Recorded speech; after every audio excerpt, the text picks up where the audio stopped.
moment you try to handle everything at once, you lose your grip on the only thing that actually matters. This has been true for centuries. Long before productivity systems, before psychology, before self-help language.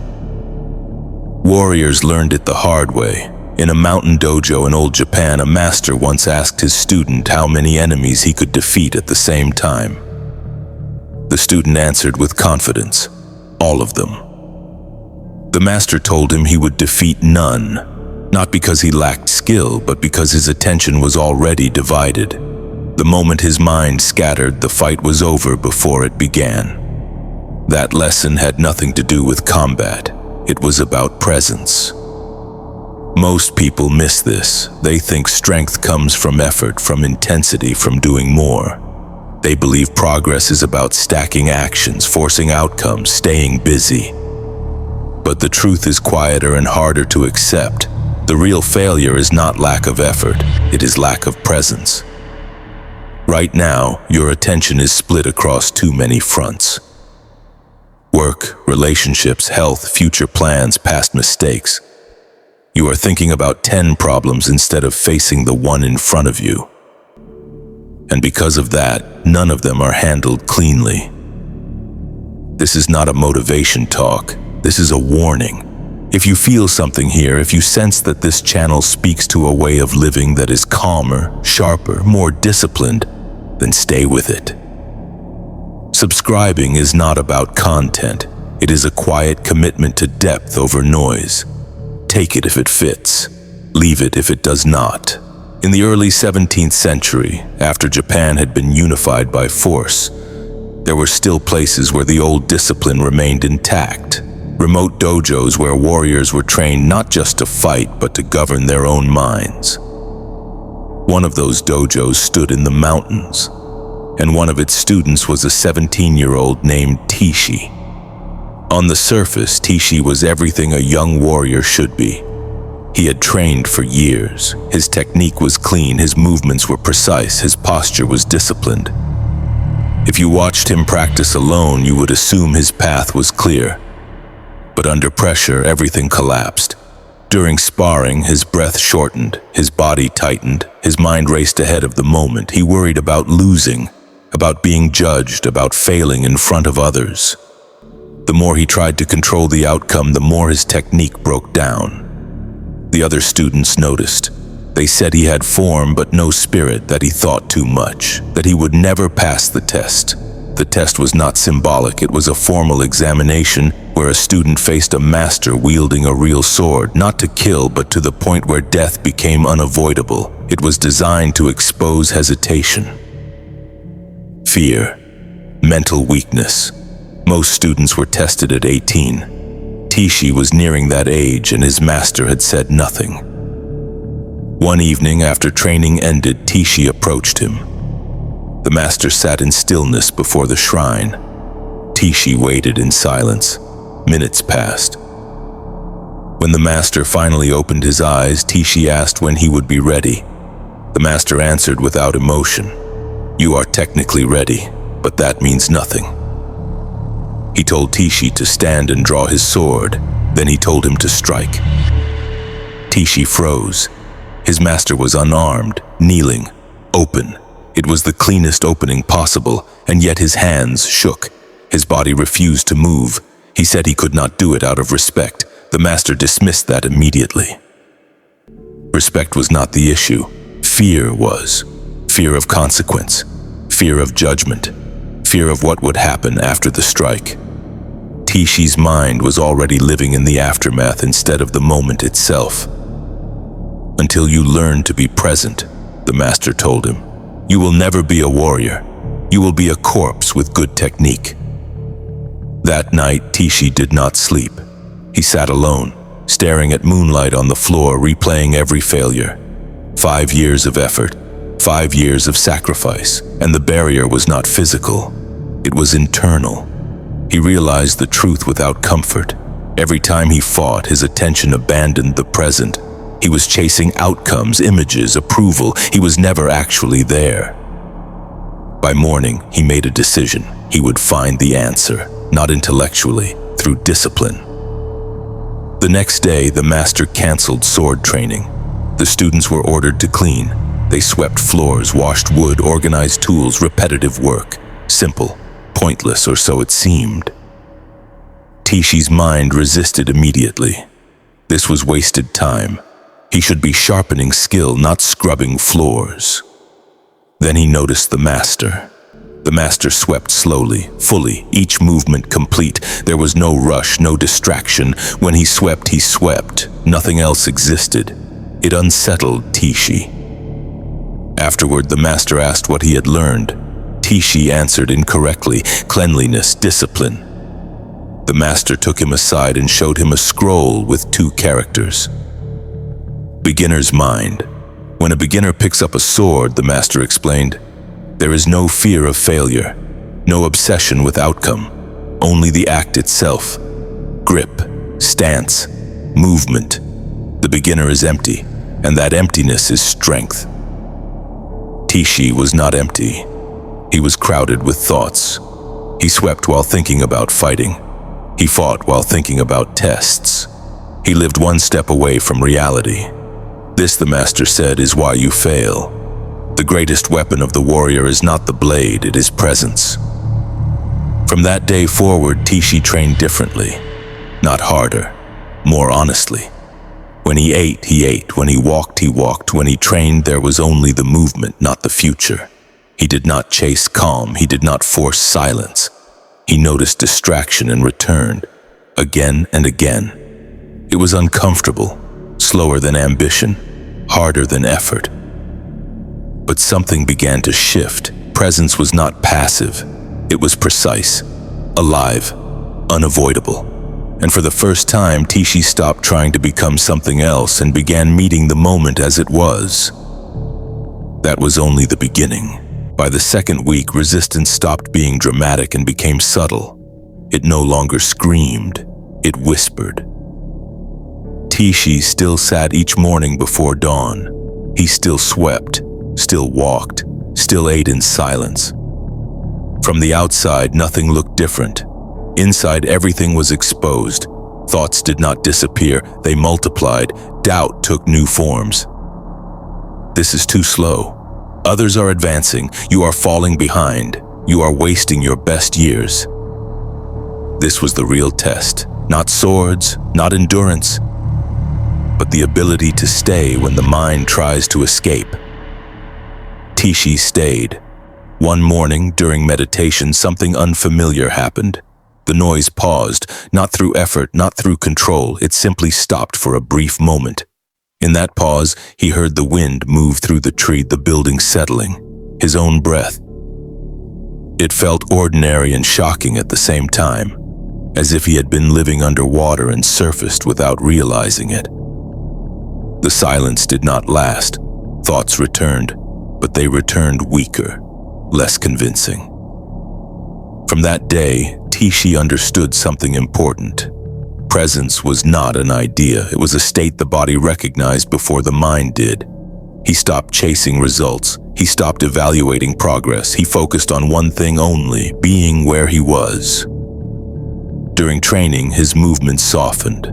Not weaker, cleaner, there was less tension, less anticipation. When he swung the sword, the swing ended fully before the next began. Others noticed. They misinterpreted it. They said he was slowing down, that he had lost ambition, that he was becoming passive.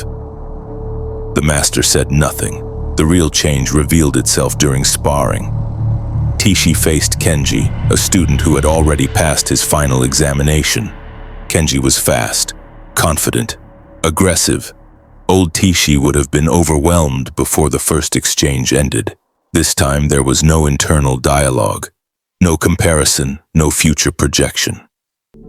Kenji attacked. Tishi moved, not strategically, not cleverly. His body responded without permission from thought. The timing was exact, the distance precise, the counter effortless.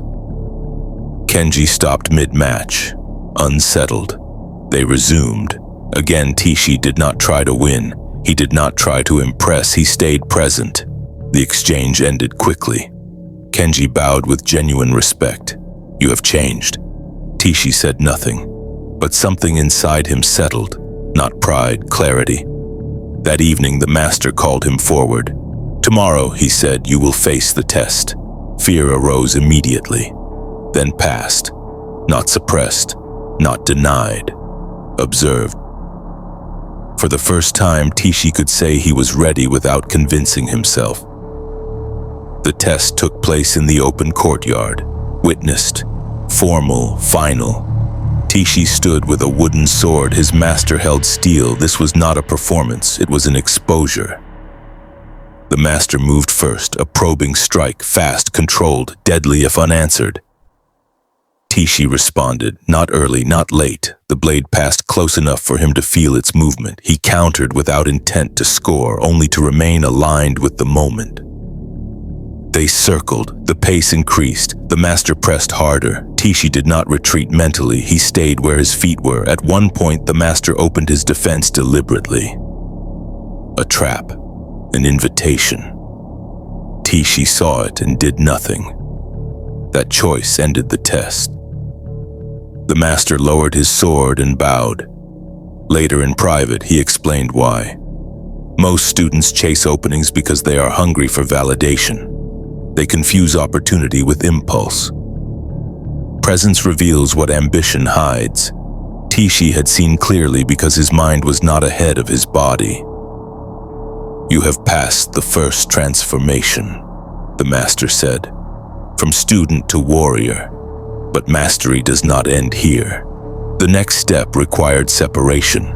Tishi was sent away from the dojo, away from swords, away from status. He was sent to a mountain monastery where discipline was quieter and more demanding. There his title meant nothing. The head monk took his swords at the gate. "You will not need these here." The training was stillness, hours of sitting, walking, working, no progress markers, no recognition. Tishi's mind rebelled again, this time with sophistication. "You have already proven yourself. This is unnecessary. You are regressing." The monk corrected posture with a wooden staff. "Not to punish, to return attention." Slowly, Tishi understood the difference between training presence in activity and training presence in emptiness. Fighting required awareness under pressure.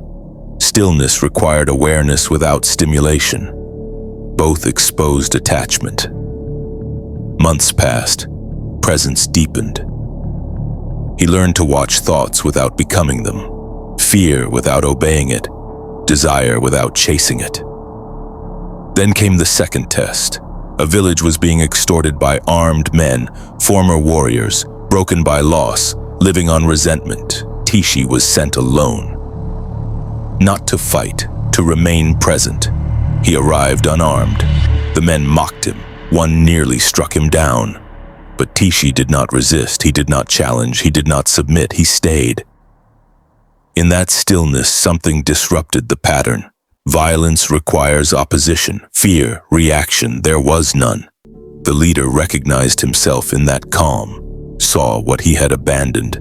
They left, not defeated, disarmed. When Tishi returned, the monk asked what he had learned. That presence does not conquer. It reveals, it does not dominate, it mirrors. The monk nodded. Years later, Tishi taught others. He gave them brooms before swords, silence before instruction. When asked how to become strong, he answered simply, "Be where you are." Because strength that is not present is brittle, skill without awareness collapses, discipline without stillness becomes noise. Most people are not weak, they are absent. The path does not require intensity, it requires honesty. And that honesty begins the moment you stop trying to be elsewhere. Not tomorrow, not after improvement. Here, years passed quietly. Tishi returned to the dojo not as a student chasing approval, but as someone rooted in the work itself. His master stepped back. The space changed hands without ceremony. No announcement, no moment of triumph, just continuity. Students came for the same reasons they always had: to be strong, to be respected, to win. Tishi saw himself in all of them. They arrived tense, Hungry, their attention scattered across imagined futures. They wanted progress fast, results visible, proof that the discipline was working. He gave them none of that. Before they touched a sword, they swept. Before they learned technique, they learned posture. Before instruction, silence. Some left. They said the training was slow, unclear, too simple, not intense enough. Those who stayed changed, not dramatically, gradually. Tishi did not lecture about presence. He embodied it. He corrected grip when it drifted, breath when it shortened, attention when it wandered, always gently, always directly. He understood something his younger self could not.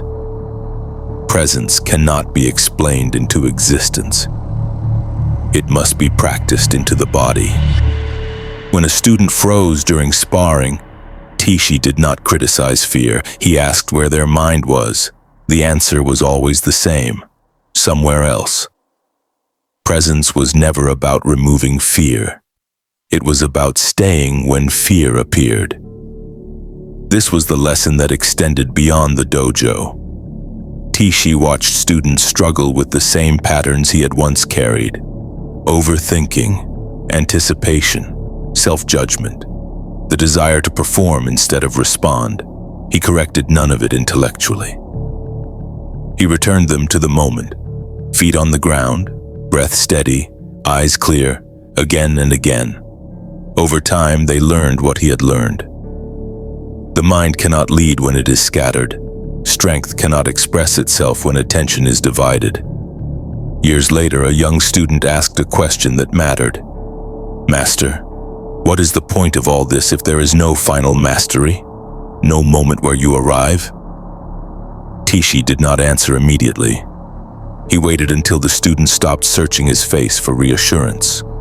Then he spoke.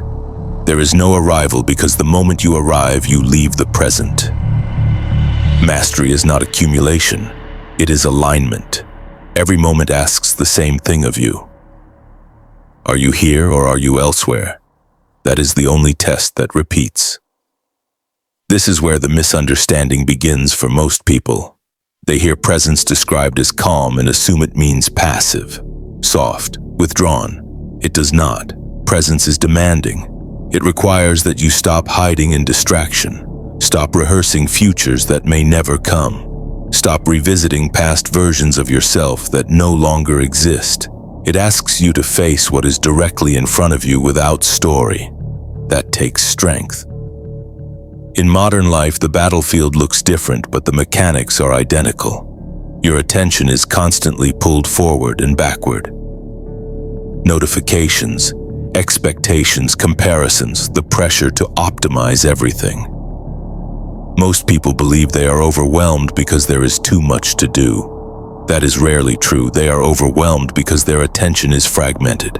They are not dealing with one task. They are carrying 10 imagined outcomes at the same time. Presence collapses that weight, not by solving everything, by reducing reality back to its actual size. One conversation, one decision, one step. Tishi understood that the sword was never the point. The dojo was never the point. Even the discipline was not the point. The point was training the ability to remain with reality as it is, without flinching or fleeing. This ability followed his students into every area of life. Those who learned presence became reliable under pressure, clear in conflict, measured in speech, difficult to manipulate, not because they were aggressive, because they were not reactive. They did not rush to prove. They did not collapse under judgment. They did not need constant stimulation to feel alive. They were grounded.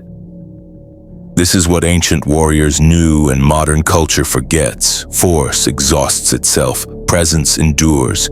A person who is fully present cannot be easily destabilized. They feel emotion without drowning in it. They act without panic. They pause without guilt. They do not confuse speed with effectiveness or noise with power.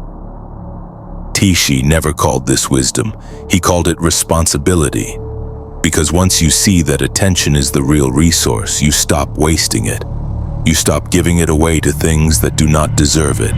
You stop scattering it across imaginary threats and false urgency. You begin choosing where to place it, and choice is strength.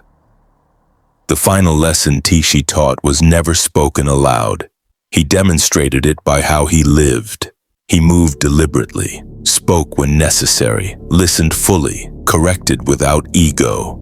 Let silence do its work. Students eventually noticed that nothing about him felt rushed, not slow, grounded. When pressure arrived, he did not rise to meet it. He stayed where he was and let the pressure pass through. That steadiness was contagious. This is the quiet truth. Stillness is not the absence of movement. It is movement without internal conflict. Strength is not force, it is alignment. Most people spend their lives trying to control outcomes because they cannot control attention. They grip the future because they are not rooted in the present. Presence reverses that. You stop needing certainty. You stop demanding guarantees. You stop negotiating with fear. You act from where you are with what you have, one step at a time. That is discipline, not motivation, not intensity. Discipline, the kind that does not burn out because it is not fueled by emotion, it is sustained by clarity. Tishi grew old, quietly. When asked what he was proud of, he never mentioned students or victories or teachings. He said only this: I learned to stay when it was uncomfortable, to stay when fear appeared, to stay when silence felt empty. That staying changed everything. This channel exists for the same reason, not to motivate you, not to entertain you, not to overwhelm you with ideas. It exists to train presence, to remind you again and again to return to the moment you are already in. Subscribing is not support, it is alignment. It is choosing depth over distraction, discipline over noise, stillness over constant movement. If that choice feels right, take it, then practice staying here.